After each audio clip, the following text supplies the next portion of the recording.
Welcome to the debate. When you look at a towering skyscraper, say 100 stories of gleaming glass and steel, you admire the engineering, right? Oh, absolutely. The sheer ambition of it is staggering. Right, the ambition. But what you don't see, what is deliberately hidden beneath the polished marble lobby, is the muck. You don't see the foundational pilings driven deep into the earth. Yeah, and the brutal physical forces required to keep that massive structure standing. Exactly. It takes tremendous, often unseen force to defy gravity. I mean, the higher you build, the more ruthless the engineering has to be. The Earth doesn't just voluntarily support that kind of weight. It has to be, well, conquered and compressed. And today, we're examining a text that argues the legal profession operates on exactly those brutal physics. The material under our lens is Aleister Lovecraft's highly provocative book, Satan's Advice to Young Lawyers. It's quite a title, isn't it? It is. And the text itself presents as a Machiavellian guide to the legal realm. It openly challenges traditional professional ethics by advocating for calculated, ruthless self-interest.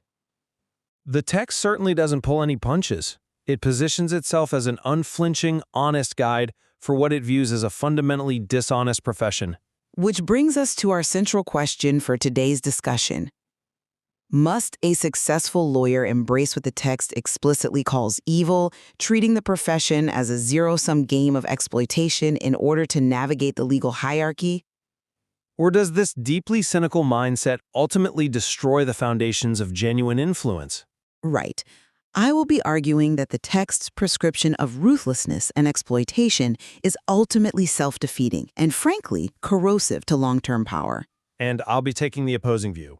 I will argue that the text successfully strips away professional hypocrisy to offer a highly pragmatic, realistic survival guide for the modern legal landscape. I'll start by outlining my position. I want to be clear that I do not think this text is entirely without merit. Oh, definitely not. Right. The author acutely identifies some deeply entrenched systemic flaws in the legal industry.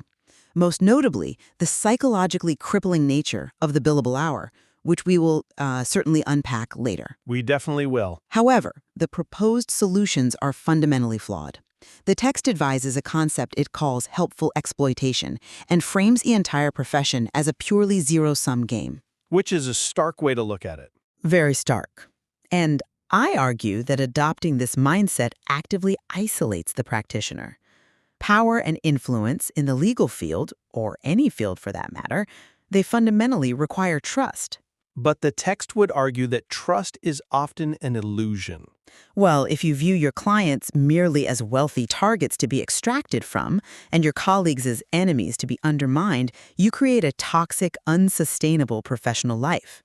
It requires you to destroy the very relationships that make a career viable. I approach this from a completely different angle, obviously. I see this text as a necessary dismantling of naive goodness. Naive goodness? Yes. The premise laid out early in the material makes a profound assertion. It argues that those who loudly claim to be good or ethical often resort to deceit out of weakness and fear when the pressure is truly on. So ethics as a cover for cowardice? Exactly. What this framework does is recognize the inherently adversarial nature of the law. It demands that you embrace the reality that lawyers are effectively freelancers who are entirely dependent on paying clients. But it goes beyond just being freelancers. It does. By methodically climbing the firm hierarchy through calculated, unemotional strategy, you secure the only evidence-based path to true autonomy and influence. It is not about mindless malice. Right. It is about structural survival in an environment that is built to consume you. You frame that ruthlessness as clarity, but let's look at the philosophical foundation the text relies on to achieve that clarity. Okay. The assertion is that evil is actually superior to good because evil recognizes life as a zero-sum game. Which the legal system objectively is. But the text argues that one must actively take from others to succeed, and that acknowledging this reality is the only path to greatness. It treats ethical restraint as a vulnerability. Because the text treats traditional goodness as nothing more than a superstition. It's an artificial constraint that leaves your client vulnerable. A superstition?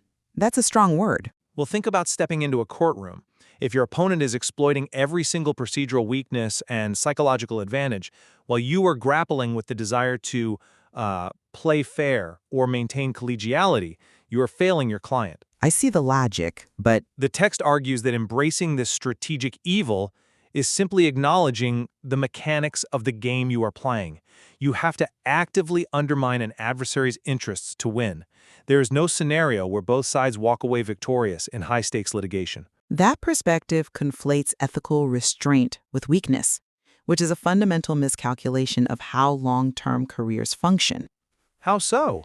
Operating a legal career without a baseline of ethical restraint isn't just taking the oil out of the engine to run it hotter. It is like taking out a high-interest payday loan to pay your mortgage. That's an interesting analogy. Right, yes. You survive today's crisis. You might win that immediate case by fighting dirty and undermining your adversary.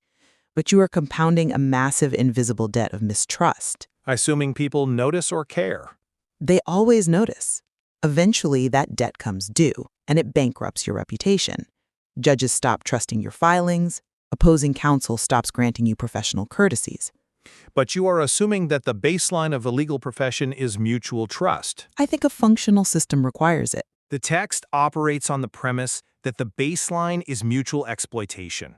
If everyone is already operating out of self-interest, you aren't compounding debt by fighting dirty. You are simply refusing to pay a voluntary tax. A voluntary tax? Yeah, you are refusing to be the one naive person in the room who believes the rules apply equally to everyone. But even the text itself admits the catastrophic cost of that mindset.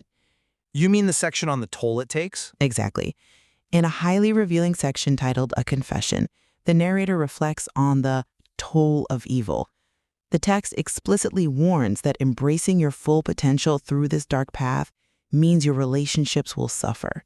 Yes, it mentions friendships and family ties. It says they will dissolve. It requires profound personal destruction. So I have to ask, if your strategy for professional survival demands the complete dissolution of your human connections and leaves you in profound personal isolation, can we genuinely call that a survival guide? It's a fair question. It sounds more like a recipe for a very wealthy, highly efficient form of suicide. That assumes the relationships being lost were built on a solid foundation to begin with. You think they weren't? Well, the text isn't saying the loss of relationships is joyous. It is saying it is an inevitable casualty of extraordinary ambition. When you stop conforming to the artificial constraints of goodness, the people who relied on you being compliant will naturally fall away. So the isolation is framed as a filter. Exactly. The pain of such losses is described as necessary for personal growth. The author is holding up a mirror and saying, if you want true power, this is the invoice you must pay. A very steep invoice. But the people who fail are the ones who want the power but refuse to pay the invoice. So they resort to hypocrisy. They pretend to be collaborative while secretly cutting throats. The text just advocates doing it with your eyes open. Let's test that logic by looking at who actually pays the price for this supposed clarity. The client. Okay, let's look at the clients. The text introduces the concept of helpful exploitation.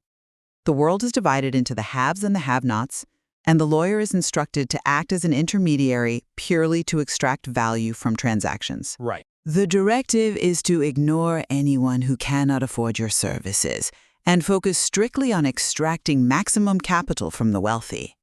This fundamentally changes the lawyer from a counselor to a mercenary. But the most successful institutions in human history have operated on that exact principle. Which institutions? The text cites the historical clergy, early financiers, and even modern tech platforms like PayPal. They provide a secure means for transaction and profit from the service fees. That's a bit of a leap, comparing a lawyer to PayPal. Is it? They position themselves at the choke point of capital. Why should a lawyer be any different? Because a lawyer is not a software platform. A legal system is designed to provide justice, equitable resolution, and societal order. In theory. Yes, in theory, but if every lawyer adopts helpful exploitation and only interacts with the haves, the framework completely undermines the societal function of the law. It reflects the reality of the market. It collapses the system into an oligarchy where only the wealthy have access to legal interpretation. It erodes the foundational trust the public has in the legal profession, which eventually leads to the breakdown of the rule of law itself. I understand the desire for the law to be a noble, equitable institution, but the text forces us to look at the reality of the modern legal labor market. Which is harsh, I admit. It's brutal. The modern law firm is not a charity. The text astutely reframes the very nature of legal employment by pointing out that lawyers are essentially freelancers. Yes, the temporary agency concept. Exactly. A young associate thinks they are joining a prestigious, secure club. The text strips this illusion away. The law firm is merely a temporary agency that connects you to paying clients. Your employment is entirely contingent on the demand for your services. You eat what you kill. I will grant that the diagnosis of the lawyer as a precarious freelancer is piercingly accurate. The vulnerability of the associate class is very real. If that vulnerability is real, then targeting the wealthy isn't born of malice. It is structural survival. I see the pragmatism, but it's still exploitative. If you are carrying massive student loan debt and your firm demands impossible billing targets, you do not survive by taking on pro bono cases for the have-nots. You survive by securing financial leverage. And the text method for that leverage is what bothers me. The text explains that the ultimate goal is to transition from selling your time in grueling increments to selling productized expertise. That means taking complex legal knowledge, standardizing it, and selling it at a premium without tying it directly to the hours you work. So helpful exploitation is the bridge. Helpful exploitation is simply the mechanism for escaping the precarious trap of the legal labor market. You use the capital of the haves to buy your own freedom. You say it's about buying freedom, but let's look at how the text tells these freelancers to behave inside that temporary agency while they are trying to escape. The internal firm dynamics. Right. The text breaks down the firm hierarchy into 3 stages: the minion, the enforcer, and the leader. And the advice for navigating this hierarchy is where the entire philosophy contradicts itself. Where do you see a contradiction? Take the advice on firm events. The text tells the young lawyer to treat a casual firm mixer like the court of King Louis XIV. Everyone has hidden agendas. Which is often true. But the advice is extreme. You must remain completely sober, avoid gossip, and prioritize intel gathering over idle socialization to build a facade of trustworthiness just so people confide their vulnerabilities to you. That is brilliant defensive maneuvering. It sounds exhausting. If you are listening to this and you work in a high-stakes corporate environment, you might be thinking, well, gathering intel at a mixer is just networking. Sure. But the text pushes it further. It turns a casual cocktail hour into an active theater of war. You protect your flanks and gather information that holds greater value than idle chit-chat. You map the power dynamics instead of just drinking the free wine. But compare that hypervigilance to the text's own critique of the billable hour. Okay. Later in the material, the author vehemently attacks the practice of billing in 6-minute increments. The text calls it a demoralizing and psychologically crippling practice. It is. And we need to unpack why it's crippling. When you are forced to account for every 6-minute fraction of your day, you stop viewing your time as a life being lived and start viewing it as inventory to be sold. Yes. A 10-minute conversation with your mother isn't just a break. It is 0.2 hours of lost revenue. It fragments the human mind and creates unrealistic expectations that force associates to work 2,300 hours a year just to survive. The text is dead on in that assessment. The billable hour is a mind-numbing system designed to extract maximum labor from the minion class. It turns human beings into highly educated mining equipment. If it is so dead on, then explain the profound cognitive dissonance in the text's survival strategy. I don't see the dissonance. The author advises this already exhausted, psychologically crippled associate to keep an enemies list. Ah, the enemies list. Yes, the young lawyer is instructed to meticulously document every insult, slight, or stolen credit they endure to fuel their ambition, and to actively plan discreet revenge against the top 2 or 3 offenders. How does that make sense? It makes perfect sense when you understand agency. The author claims to despise the 6-minute increment because it fragments and destroys the mind. Yet, the prescribed solution is to carry around a mental ledger of every perceived slight. dedicating whatever precious mental bandwidth you have left to plotting covert vendettas. It's about taking back control. You aren't escaping the trap, you are just decorating it with your own paranoia. Internalizing every slight actively contributes to the exact same toxic environment the author claims to be saving you from. You are framing a vendetta ledger as paranoia, but that fundamentally misunderstands the psychological release that agency provides. Plotting revenge is agency? In this context, yes. The billable hour is crippling because the associate has zero control over it. It is an external metric imposed upon them from above. It reduces them to a passive victim of a toxic culture. Okay, I follow that. The enemies list, however, is an internal locus of control. It is an exercise in reclaiming agency. By transforming past indignities into fuel, and by planning a targeted, discrete retaliation, the associate shifts from prey to predator. That is a very dark shift. They are taking control of their psychological narrative. It is not paranoia if the environment actually is adversarial, which we've already established it is. It is supreme situational awareness. I counter that true situational awareness requires a much broader perspective than a petty ledger of vendettas. It's not petty if it keeps you sharp. But letting your oppressors dictate your emotional state, even if you are plotting against them, is still letting them live rent-free in your head. That's a modern self-help cliché. It's true, though. True agency isn't plotting revenge. It's recognizing a toxic environment and leveraging your skills to leave it all together. And this brings me to my final critique of the text's internal logic. Let's hear it. Let's examine what all this intel gathering and revenge plotting is supposedly for. The text discusses the goal. It directs the reader to establish a single, clear goal, write it down, and review it constantly. Right. A purpose of that is to ensure you remain hyper-focused on your vision of success, detailing exactly how you wish to feel and where you envision living. It acts as an anchor when the daily grind tries to pull you under. But here is the critical pivot that undermines the entire premise. The text explicitly states that true power is not derived from material possessions or superficial symbols of status. Yes, it does say that. The author warns that if your vision of success is limited to luxury items, this dark guidance won't resonate with you. That entirely undercuts the book's earlier obsession with helpful exploitation and wealth acquisition. I don't think it undercuts it at all. If material wealth isn't true power, why must we abandon our morals, exploit the haves, and destroy our personal relationships to get it?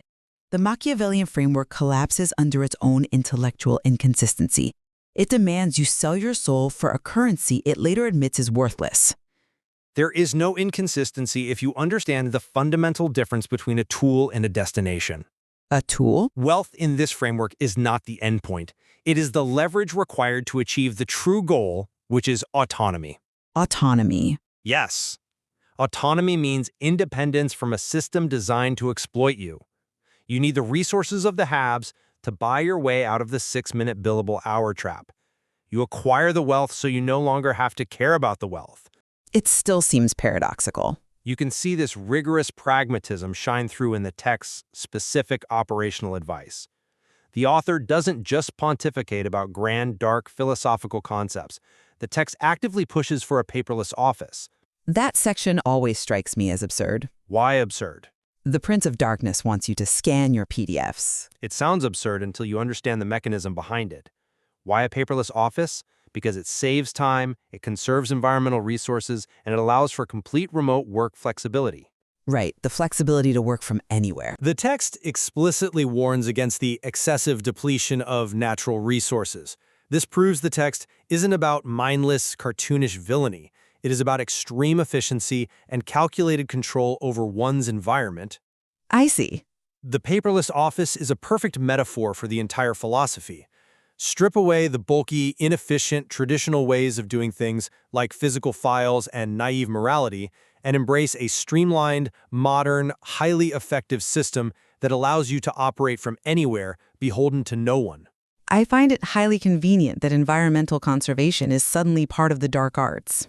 When it serves the ultimate goal of efficiency and total operational autonomy, environmental conservation is simply good strategy. Waste is a vulnerability, whether it's wasted paper or wasted empathy. Wow. wasted empathy. Well, I think we have mapped the terrain of this text quite thoroughly today. Let's summarize our positions in light of this exchange. Sounds good. I maintain that Satan's advice to young lawyers is ultimately a cautionary tale masquerading as a survival guide. The strategies it advocates, the helpful exploitation of clients, the obsessive enemies list, the view of every human interaction as a zero-sum theater of war, reveal exactly how the relentless pursuit of power isolates the individual. It isolates, but it elevates. I'd argue it erodes. It erodes the fundamental trust that is necessary, not just for a functioning legal system, but for true sustainable influence. It requires you to build a towering, impressive structure, but demands you pour toxic waste into your own foundation to do it. And my conclusion remains that the text is an invaluable, unflinching mirror held up to a deeply dishonest profession. A mirror, by stripping away the comfort and superstitions of goodness and professional nobility, it provides actionable, realistic strategies for advancement in an inherently adversarial system. It teaches the young lawyer how to see the architecture of power for what it actually is, how to stop being exploited by it, and how to climb it without being crushed under the weight of their own naive expectations. While our perspectives on the ultimate value and safety of this philosophy differ wildly, I think we have found a strong point of convergence today. Definitely. Both of us acknowledge that the text provides incredibly accurate, piercing diagnoses of the structural issues within the legal profession. The breakdown of the precarious, freelance nature of legal employment and the devastating critique of how the billable hour fragments the human psyche are practically undeniable. Yes. And anyone who has ever billed time in a modern corporate firm would recognize the truth in those assessments immediately. The diagnosis of the disease is flawless, even if we disagree on the cure. It is a strong reminder of the value of engaging with deeply cynical texts.